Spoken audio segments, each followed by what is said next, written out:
Race to Witch Mountain is a Disney film from 2009. This is directed by Andy Fickman. It's written by Matt Lopez and Mark Bumbach, and we have a cast including Dwayne Johnson, AnnaSophia Robb, Alexander Ludwig, and various others.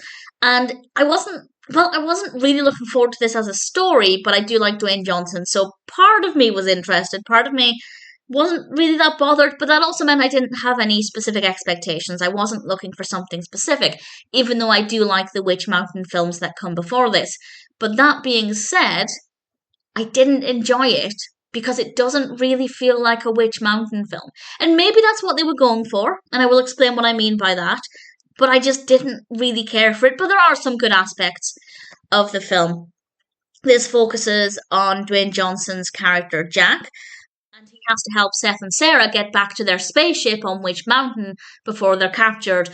Obviously, if they're captured, Sean and Sara being individuals with telekinetic powers and telepathic powers, if they're captured, they're going to be probed and investigated, and obviously nobody wants that.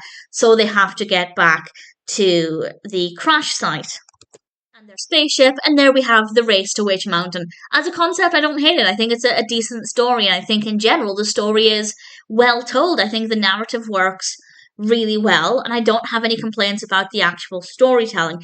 We also have some great performances, great lighting and camera work, great music. Visually, it is stunning. It is gorgeous to look at. On its own, had I never seen the other films, I'd say it was a really good experience. However, it doesn't have the same vibes as the previous films, and I feel like maybe that is what they were going for. I feel like that was intentional, but the earlier films feel a lot more wholesome. They're a lot more fun and family feeling, and this one just doesn't really have that. That's not to say it's not going to be great for the whole family. It's one that I think will appeal to people of a lot of different ages. It's rated PG according to IMDb, but compared with the earlier ones, it just doesn't feel as sweet.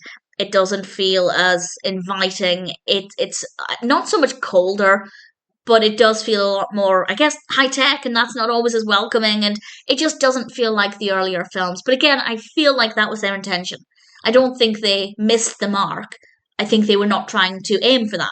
So it's not necessarily a criticism in that regard. I don't necessarily think they made the wrong decision, but one of the reasons why I enjoyed the earlier films is because of how they feel. And that's not translated into this film. So, personally, I didn't love the experience, but I do have a lot of praise for it. Do I recommend it? Well, I guess so. It's a difficult one, because on the one hand, I don't want to say if you liked the earlier films, watch this, because they feel so different. But at the same time, I would recommend watching the earlier films before watching this, because I just think that's a more enjoyable experience, at least personally. So yes, I recommend it. You don't need to have seen the earlier films to watch this, but I do think that it's worth watching them because they are charming, they are delightful, and I guess this film on its own is absolutely fine.